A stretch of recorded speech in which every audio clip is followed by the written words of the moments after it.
An elderly woman named Helga resides in an ancient building and struggles with dementia. Strange sounds from her vent frighten her. She quickly contacts the extermination team, asking them to come over. Soon after, a guy named Frank arrives, and while making his way to the apartment, he spots a weird liquid leaking from a vent. There's also a foul odor, but he brushes it off. Once Helga lets him in, she tells him about the noises she's been hearing from the vent and asks him to check it out. Frank mentions that some of his co-workers were here earlier, but they haven't come back yet. The old woman, however, has no idea what he's referring to. Frank starts looking for bugs in the apartment. He soon discovers blood on the vent and wonders how it got there. Then, in a shocking twist, he stumbles upon a dead body, which turns out to be one of his colleagues. Frank freaks out and tries to escape, but he's suddenly pulled into the vent. Helga witnesses this and is horrified, but her condition causes her to forget everything again. She then hears the noises from the vent and decides to call the exterminators once more. The story then takes us back 4 days, when a meteorite streaks down from the sky. A fiery chunk crashes into an apartment through a window, giving rise to a spider-like being. This apartment belongs to Gunter, the building manager and sister of Helga. Later, Helga's 12-year-old granddaughter Charlotte sneaks into Gunter's apartment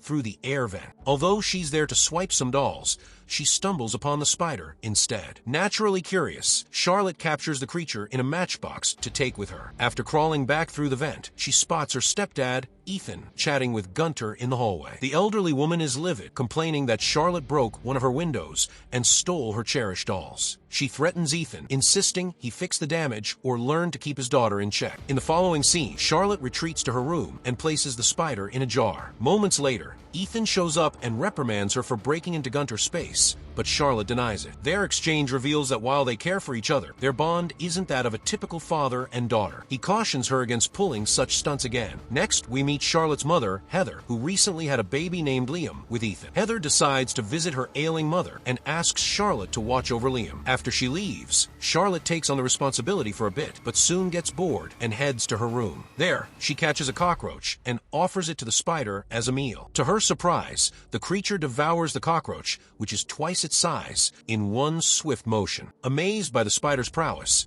she finally names it Sting. Ethan is a struggling coming writer who also works as the maintenance guy for the apartment for some extra cash. He is currently working at Maria's apartment, and she thanks him for his service. They hear some rustling noises coming from the pipes, but do not pay attention to them. On the flip side, Charlotte keeps feeding Sting more cockroaches, but it never seems to satisfy its hunger, and it just keeps growing at an insane rate. In the evening, while Ethan is busy working on his comic, Charlotte joins him, and they start collaborating. This really warms Heather's heart. Later that night, Ethan walks into Charlotte's room and spots Sting. He's taken aback because he's never seen anything like it before. Just then, Charlotte comes back and tries to divert his attention from the spider. It's clear she's starting to like the creature and doesn't want part with it. Ethan then tucks her into bed and tells her he loves her, but she doesn't reply. After she drifts off to sleep, Sting manages to escape from its jar and begins to explore through the vent. Eventually makes its way to Gunter's apartment and surprises her pet parrot. The next morning, we find Charlotte's family going about their usual routines when suddenly they hear Gunter screaming. They rush to see what's going on and discover her pet parrot dead in a horrific state. Everyone thinks it must be a rat's doing and quickly calls an exterminator. Frank shows up shortly after, but when he examines the parrot, he doubts it was a rat that did this. He thoroughly checks the vent,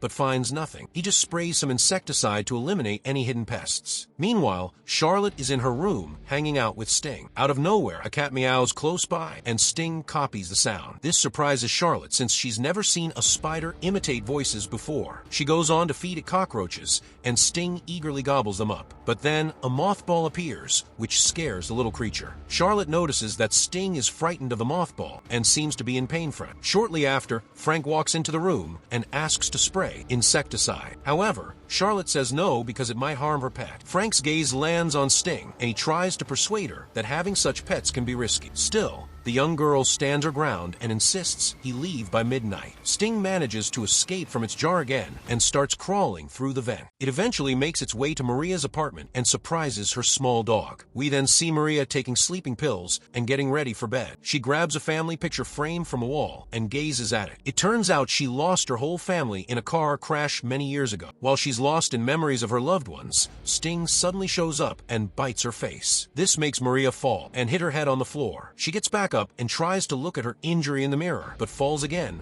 realizing she's paralyzed. At that moment, Sting reappears and goes into her mouth. Moments later, it bursts out of her body by tearing through her stomach, ultimately taking her life. The following day, Charlotte heads over to visit her neighbor Eric, who lives downstairs. He's a biology student and is always experimenting with things in his apartment. Charlotte shows him a spider that has mysteriously grown larger since the previous night. She mentions that it can mimic sounds like a talking parrot, which grabs Eric's attention, and he becomes eager to learn more about this creature. He promises to create the perfect environment for Sting and build a tank to help it thrive. Charlotte, trusting him completely, leaves her pet in his care. Meanwhile, Maria's frightened dog finds its way into Ethan's apartment through the vent. When Ethan discovers the dog, he thinks it must have escaped and decides to return it to Maria. However, upon arriving at her apartment, he is horrified to find her lifeless body. He quickly calls the police and insists they start an investigation. As the police leave, Eric calls Ethan over to his place and shares everything he knows about Sting and the potential dangers of keeping it in the apartment. He even suggests that the creature might be involved in the killings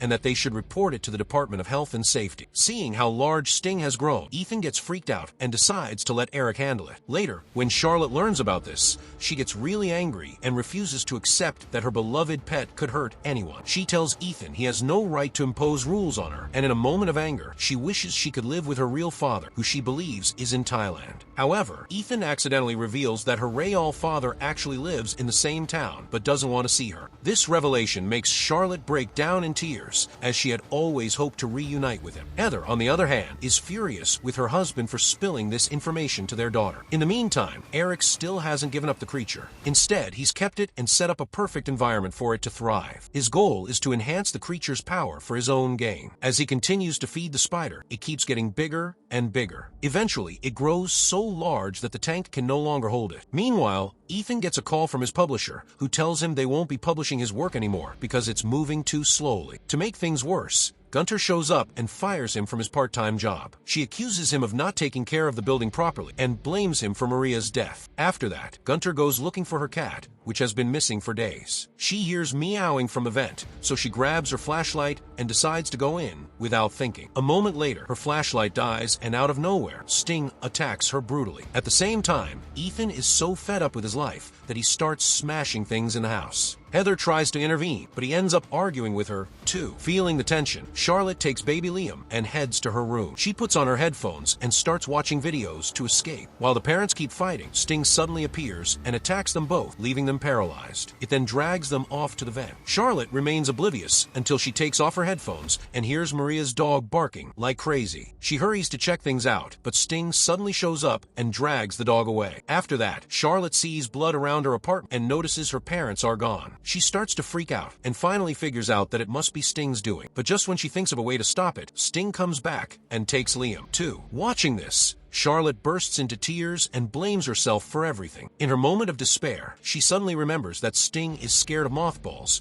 which seemed to hurt it. Charlotte then gets an idea and starts mixing mothballs into water to create a solution. She loads a gun with the solution and prepares to face the spider. Later, Charlotte gets to Eric's apartment and finds him tied up to the ceiling with a cobweb. She then checks on Helga and is surprised to find her unharmed. This is because the old lady always keeps mothballs in her pockets, keeping the creature away from her. Charlotte gives her grandma the exterminator's contact number and asks her to call them. After that, she fills more bottles with mothballs and pours the solution on herself. When she crawls into the vent, she soon hears Ethan screaming and finds him stuck in cobwebs. Charlotte pours the solution on him, which dissolves the webs and eventually frees him. But just as they are about to leave, they both tumble into the building's basement. Sting then appears out of nowhere and gets ready to attack Charlotte, who is lying on the ground hurt, but Ethan quickly sprays mothball water on it, making the creature back off for a moment. Things get worse when they realize they are trapped in the basement and don't have the key to escape. Charlotte panics, saying it's her fault, but Ethan reassures her that they will figure it out together. Right now, Helga is hearing some weird noises and decides to call an exterminator. Frank shows up soon after to check things out, but as we saw in the beginning, Sting pulls him into a vent. Frank then ends up in the same basement where Ethan and Charlotte are. In a panic, he starts banging on the basement door, but nobody hears him. He blames Charlotte for everything and even tries to go after Ethan, but Charlotte steps in and says they can fix this with some mothball water. Just then, Sting appears again and Frank grabs his nail gun and shoots at it. This actually hurts the creature, and Frank feels a rush of happiness seeing that. But his actions also make a water pipe burst, and the mothball's effect starts to fade. blade. Seizing the moment, Sting comes back and brutally decapitates Frank. Feeling hopeless, Charlotte and Ethan decide to hide in the garbage compactor. To their shock, they find Heather and Liam stuck in cobwebs there. They use the last of the mothball water to free them, and they finally come together again. Charlotte then admits how much she loves Ethan and hugs him. Their happy moment is interrupted when they see Sting coming. In a desperate move, Ethan plans to trap it in the garbage compactor and crush it. Unfortunately, even after hitting the button several times, the load doesn't drop as it should. With no other options left, Ethan decides to take a risk and reconnect the plug. He gets electrocuted in the process, but his plan works, and the load finally falls, ultimately killing it. The family is safe now. Ethan falls to the ground. Heather tries to bring him back with CPR, but he doesn't respond. Watching this, Charlotte gets emotional and fervently prays for her dad to be okay. She starts counting from 1 to 3, and miraculously, Ethan wakes up. Charlotte rushes over to embrace him and calls him dad for the very first time. She keeps telling him how much she loves him, and Ethan is really touched by her words. At that moment, we notice several spider eggs in the basement container just waiting to hatch. You were watching a recap of the 2024 film Sting. Hit the like button if you have enjoyed the video. Subscribe to the channel and get notified about our next video. Till then, you may also like this.